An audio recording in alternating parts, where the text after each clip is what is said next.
దేవునికి ఇందులో ఇచ్చేయాలా దేవునికి అనేటువంటి ఆలోచన మనకు ఉన్నట్లయితే మనం ఎక్కడ ఆగిపోతామంటే అక్కడ ఆగిపోతాం. మన ఆశీర్వాదం అక్కడ ఆగిపోతుంటే అక్కడ ఆగిపోతాం. దేవునికి ఇచ్చి మనం శోధించినట్లయితే, నీవు ఇచ్చి శోధించినట్లయితే నువ్వు అభివృద్ధిలోనికి వస్తావు. నువ్వు ఇచ్చి దేవునికి ఇచ్చి నువ్వు శోధించినట్లయితే, దేవునికి ముందుగా ఆయనకు ముందుగా ఇచ్చి ఆయనను శోధించినట్లయితే ఆయన నుండి అనేక ఆశీర్వాదాలు మనం పొందగలం.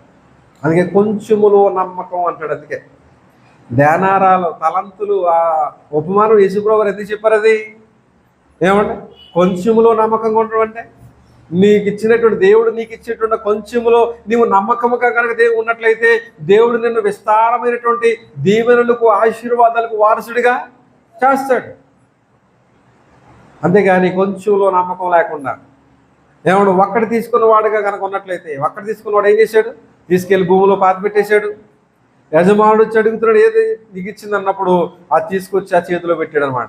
ఇంకేమన్నాడు? నువ్వు విత్తన చోట కోయేవాడు, నువ్వు చెడ్డదోషుడు, ఏమంటే విత్తన చోట కోసేటువంటి వాడు అని చెబుతూ, మరి అందులో యజమానుడు నువ్వు కొంచెంలో నమ్మకత్వాన్ని నువ్వు లేవు, నమ్మకత్వాన్ని కోల్పోయావు, విస్తారమైంది నీకు ఎలాగిస్తాను నేను? దేవునికి ఆశీర్వాదం మనం పొందాలంటే మనకి ఇవ్వబడినటువంటి కొంచెంలోనే మనం దేవునికి నమ్మకంగా ఉండాలి. అంతే కదండి.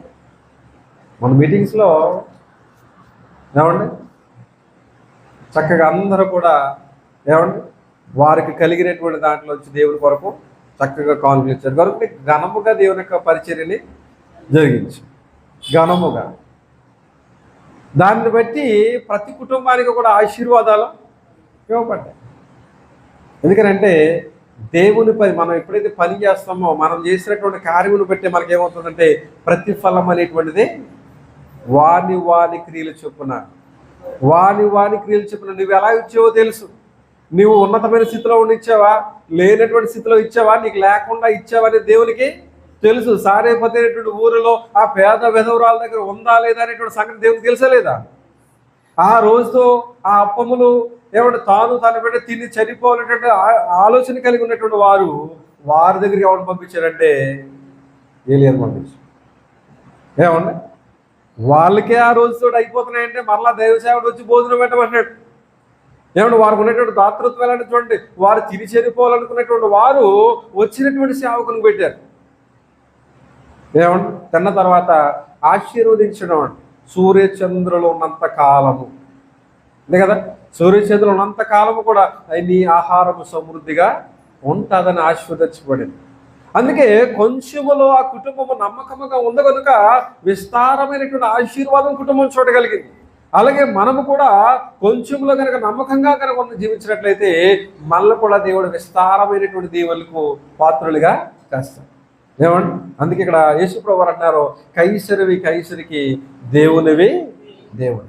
ఏమండి రోమపత్రిక 12వ అధ్యాయము 17వ వచనంలో ఒక మాట చెప్తుంది చూడండి. రోమిలకు రాసిన పత్రిక 12వ అధ్యాయము 17వ వచనం. 12వ అధ్యాయము 17వ వచనం.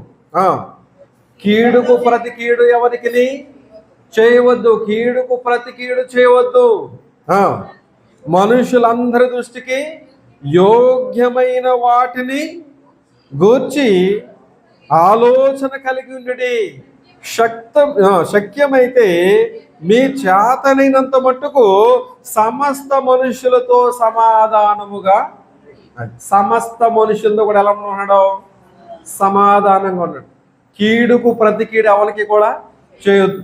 ఎందుకు చేద్దాడంటే ఏమండి 19 చెప్తున్నాడు, ప్రియులారా మీకు మీరే పగ తీర్చుకొనక దేవుని ఉగ్రతకు చోటీయుడి, పగ తీర్చుట నా పని, నేనే ప్రతిఫలమునిత్తునని ప్రభు చెప్పుచున్నాడని వ్రాయబడి ఉన్నది.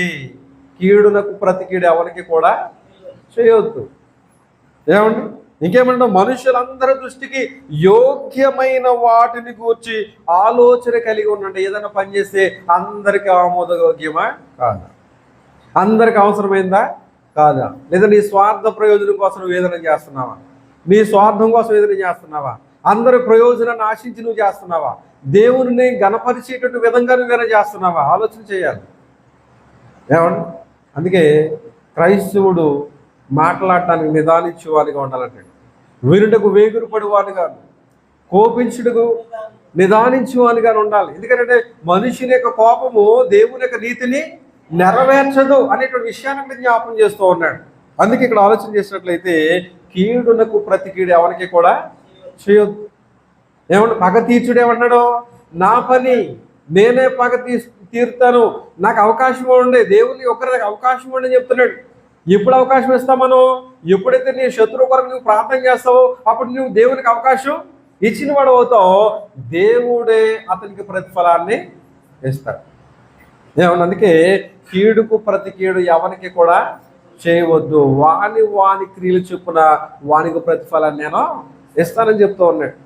ఏమండి అందుకే చూడండి, రోమి పత్రికలోనే 13వ అధ్యాయము 7వ వచనంలో చూసినట్లయితే చూడండి, ఇందుకే కదా మీరు పన్ను కూడా చెల్లించుతున్నారు, కాబట్టి ఎవనికి పన్ను వానికి పన్నును, ఎవనికి సుంకము వానికి సుంకమును చెల్లించుడి. ఎవని ఎడల భయం ఉండవలను వాని ఎడల భయము, ఎవని ఎడల సన్మానము ఉంచవలను వాని ఎడల సన్మానమును కలిగి ఉండుడి. అందరికి వారి వారి రుణములను, ఎవరికి పన్ను వాళ్ళకి పన్ను, ఏమండి ఎవరికి సుంకము వారికి సుంకము, ఏమండి ఎవరికి భయం ఉండవలను వానికి భయమును, ఎవరిని సన్మానించాలో వారిని మీరు సన్మానించాలి.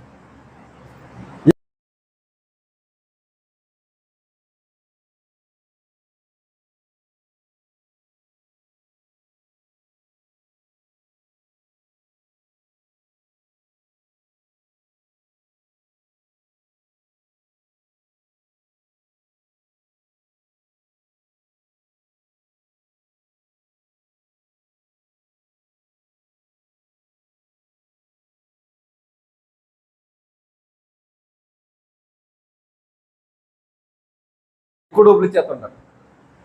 అవునా? చాలా సందర్భాలు జరుగుతుంటుంది. అప్పుడు ఏం చేయాలి? మనం క్రైస్తవులంగా పట్టును వచ్చేయాలా, మళ్ళీ అంటే తిరిగి ఇచ్చేయాలి. అంతే, ఎక్కువ ఇచ్చేసారు నాకు, ఎందుకంటే మనది కాదు అది. ఏమండి దేవుడు అయ్యే చూస్తాడు. మన కొంచెంలో మనం నమ్మకంగా ఉంటున్నామా లేదా, మనం ఒకవేళ వచ్చింది కదా అని పట్టుకెళ్ళిపోతున్నామా? ఏమండి అలా ఎప్పుడైతే మనం అటువంటి మనసు మనం కలిగి ఉంటామో దేవుడు మనం చూస్తాడో, దేవుడు మనకి ఆపత్కాలంలో మన మొర వెంటాడో మనల్ని కూడా ఉన్నతమైన స్థితికి దేవుడు తీసుకొస్తాడు. ఎందుకంటే ఆయన విస్తారమైనటువంటి దీవెనలు, నువ్వు కొంచెంలో నమ్మకం ఉన్నట్లయితే నీకు ఎలాంటి దీవెనలు ఇస్తాడంటే ఆకాశ వాక్యంలను విప్పి పట్టజాలనంత విస్తారమైనటువంటి దీవెనలు నేను నీకు ఇస్తానంటే, నువ్వు కొంచెంలో కనుక నమ్మకత్వాన్ని కోల్పోయినట్లయితే నువ్వు ఏం పోగొట్టుకుంటావు? అంతేనా? ఒక యజమానుడు తన దగ్గర పనిచేసేటువంటి వారితో ఒక మాట చెప్తున్నాడు. ఏమనంటే, ఒక మంచి గృహాన్ని కట్టును అని చెప్పాడు. నేను ఎక్కడ వెళ్ళిపోతున్నాను, ఓ మంచి గృహాన్ని కట్టు చెప్తున్నాడు. ఆ పనివాడు ఏం చేశాడంటే వానికి ఇష్టం వచ్చిన విధంగా కట్టేశాడు, ఇసుకతో కట్టేశాడు, లేకపోతే సరిగా కట్టలేదు. ఏమండి యజమానుడు తిరిగి వచ్చిన తర్వాత ఆ యొక్క పనివాడితో అన్నాడు, చక్కగానే కట్టావు, ఇల్లు ఎవరికో కాదు నీ కోసమే అన్నాడు. ఇప్పుడు ఆయనకి ఎలా ఉంటుంది? కట్టినటువంటి ఆయనకి ఎలా ఉంటుంది? అంతేనా? అందుకే నీ విశ్వాసం నువ్వు ఎలా కట్టుకుంటున్నావు ఒకసారి చూసుకోవాలి. నీ విశ్వాసం దేవుల్లో సరిగా కట్టుకున్నట్లయితే నీ విశ్వాసం బట్టి నీకు మంచి ఆశీర్వాద దేవుళ్ళు నీకు వస్తాయి. ఎలాగున్నా పర్వాలేదు, ఎలా జీవించేసినా పర్వాలేదు, లోకంలో కనుక అనుకున్నట్లయితే నీ క్రియలను బట్టి నువ్వు ప్రతిఫలం పొందేవాడిగా ఉంటావు. అంతే కదా? అక్కడ ఉద్దరం లేడు యజమాని దగ్గర, అందులో ఉండను లేడు. ఉంటే ఎలా ఉంటుందో అతనికి తెలుసు. చూసారా? అందుకే మన విశ్వాసము, మన భక్తి మనం ఎలా కట్టుకుంటాం, ఈ లోకంలో మనం ఎలా జీవిస్తున్నాం, దేవుల్లో ఎలా ఉన్నాం, ఎంత నమ్మకత్వంగా దేవుల్లో ఉంటున్నాం, ఎంత నిస్వార్థంగా దేవుల్లో మనం ఉంటున్నాం, ఎంత ఖచ్చితత్వంగా మనం దేవుల్లో ఉంటున్నాం అనే విషయాన్ని మనం జ్ఞాపకం చేసుకుంటూ ఉండాలి. అందుకే ఎవరి రుణములు వారికి తీర్చేయమంటాడు, ఎవరిని సన్మానించాలో వారిని సన్మానించు, ఎవరికి భయపడాలో ఎవరికి భయపడాలి? దేవునికి మాత్రమే, దేవునికి మాత్రమే, జీవము కలిగినటువంటి దేవునికి మాత్రమే. ఎందుకంటే నీ దేహమును చంపువానికి, బైబిల్ ఒక మంచి మాట, నీ దేహమును చంపువానికి భయపడద్దు, నీ దేహమును ఆత్మను ఏమంటే నరకములో పడవేసేటువంటి వానికి మిక్కిలి భయపడవలను అంటున్నాడు అక్కడ. అదేనండి, దేహాన్ని చంపేవాని కొరకు నువ్వు బాధపడద్దు, భయపడద్దు. ఆత్మను తీసుకువెళ్ళి నరకములో పడవేసేటువంటి వానికి మాత్రం మిక్కిలిగా భయపడాలి. ఎందుకంటే అక్కడ నిత్య నరకం అంటాడు. నిత్య నరకము ఎప్పుడు కూడా ఏమంటే నిత్యము కూడా ఏమంటే అగ్ని ఆరదో, పురుగు చావదో, నిత్యము కూడా బాధపడేటువంటి ఆ వేదనకరమైనటువంటి స్థలం అది కనుక దేవునికి మనం మిక్కిలి భయపడే వారంగా ఉండాలి. ఏమండి అందుకే వారి వారి రుణములను తీర్చుడి అంటాడు. ఎవరికి పన్ను వారికి పన్ను, ఎవరికి సుంకము ట్యాక్స్ అంతే కదా. ఇంతకుముందైతే ట్యాక్స్ అని మాకు తెలియదు, కానీ ఈ మధ్య 2 ట్యాక్సులు కనపడుతుంటాయి. ఏది కొన్నా సరే 2 రకాల ట్యాక్సులు కనపడతాయి. ఆ ట్యాక్సులు చూసి మనం అనుకుంటాం ఎంత కట్టేస్తున్నామా అంటే కట్టాలంతే. అదేదండి రూల్ అంటే రూల్ అందరికీ రూలే. మనం ఒక్కలమే కట్టట్లేదు కదా. మనం ఒక్కలమే కడుతున్నాం అనుకోండి, మనం ఒక్కరిని కట్టమన్నారు అనుకోండి, అది ఇబ్బంది.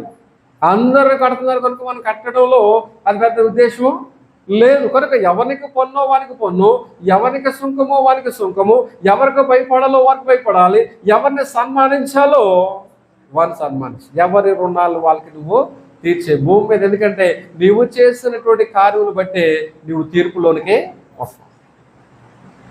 ఏమంటే ఈ దేహముతో జరిగించినటువంటి కార్యములు బట్టి అవి మంచివైనను సరే చెడ్డమైనను సరే దేవుని న్యాయపీఠం మీద మనందరం కూడా ప్రత్యక్షము కావాలంటున్నాడు.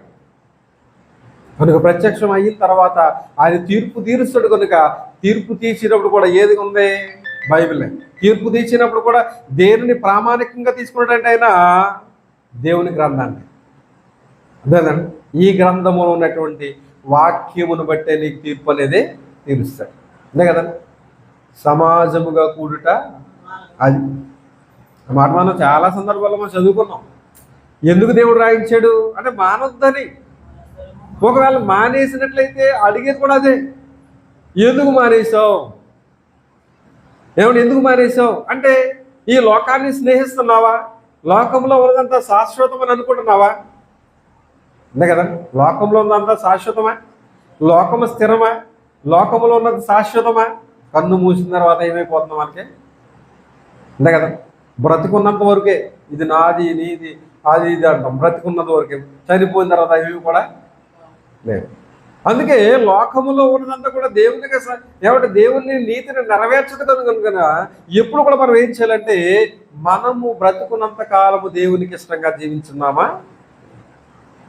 అంతే కదా. భక్తులకి జీవితాన్ని మనం ఆలోచన చేసినట్లయితే ప్రతి ఒక్కరు కూడా దేవునికి ఇష్టమైనటువంటి వారుగా జీవించారు. దేవుని ఇష్టాలని లోకంలో నెరవేర్చేవారు ఉన్నారు. అందుకనే వారు ఏమంటే గొప్ప ఆశీర్వాదకరమైనటువంటి కృపను పొందినటువంటి వారుగా. అందుకే వాని క్రియలు చొప్పున వానికి ప్రతిఫలము ఇవ్వబడతారు.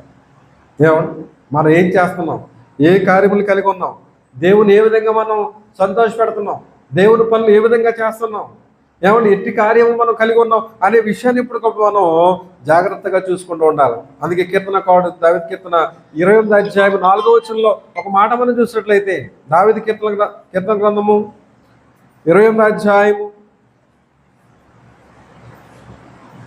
28 4వ వచనాన్ని ఒకసారి మనం చూద్దాం. వారి క్రియలను బట్టి వారి దుష్ట క్రియలను బట్టి వారి ప్రతీకారము చేయము, వారు చేసిన పనిని బట్టి వారికి ప్రతీకారము చేయము, వారికి తగిన ప్రతిఫలమిమ్ము.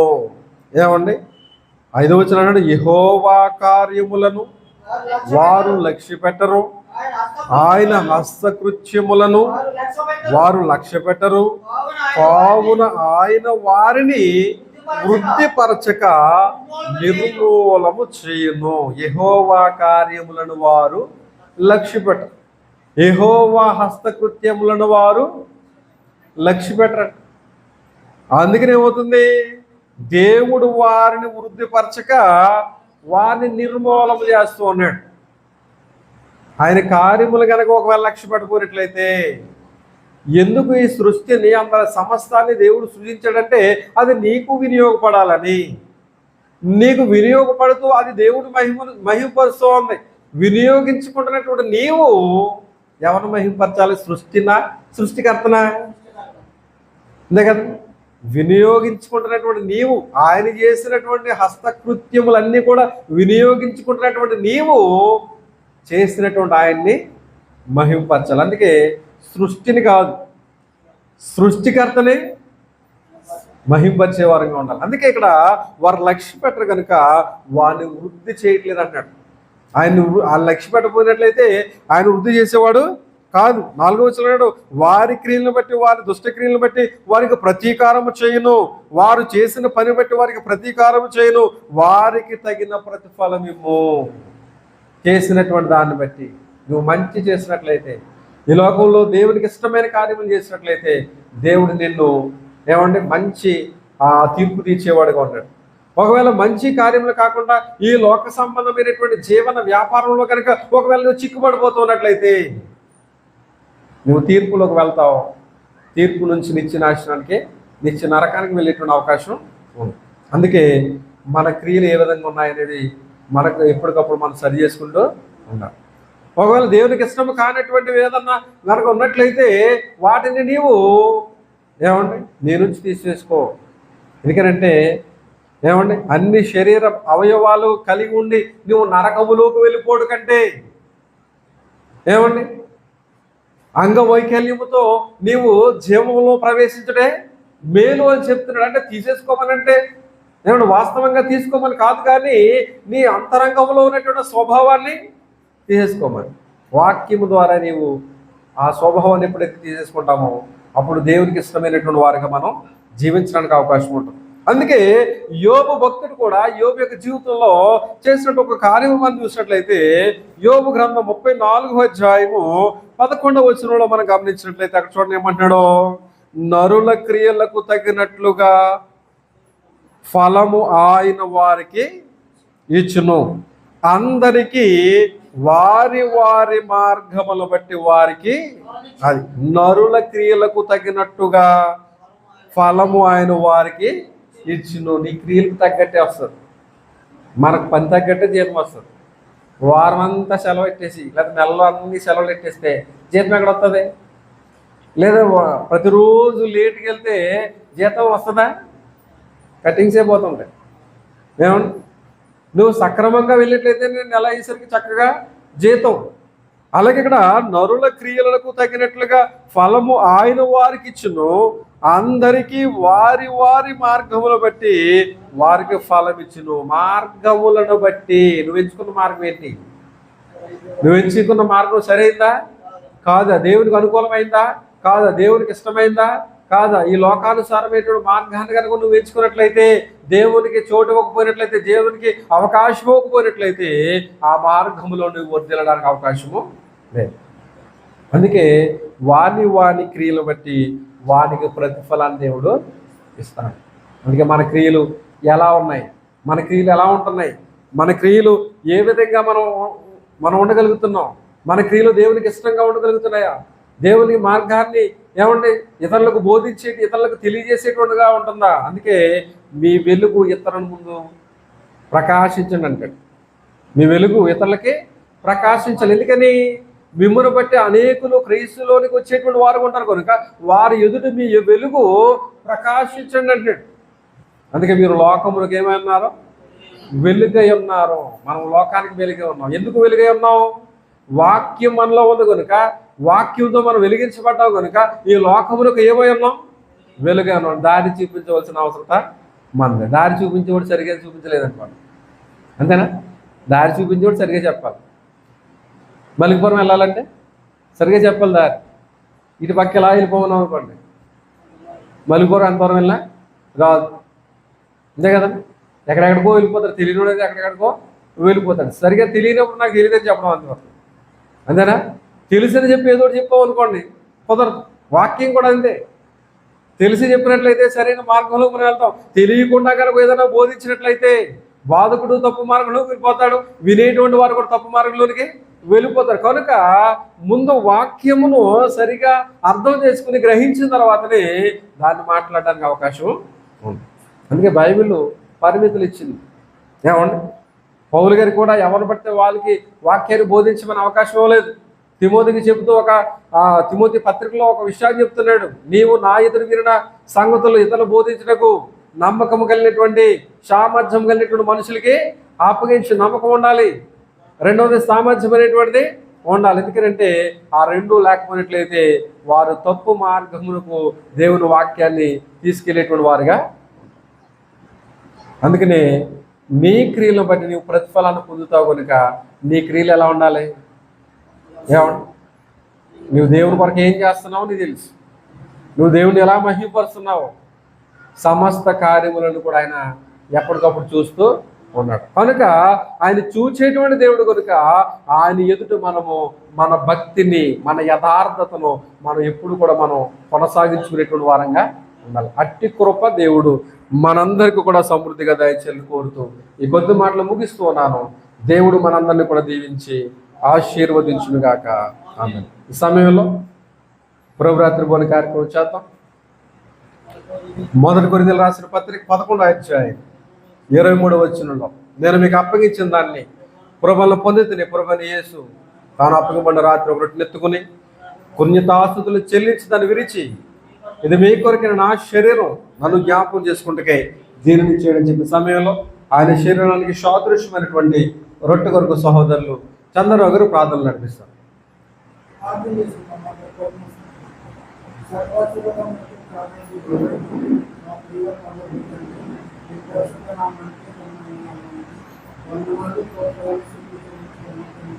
ఇంతవరకు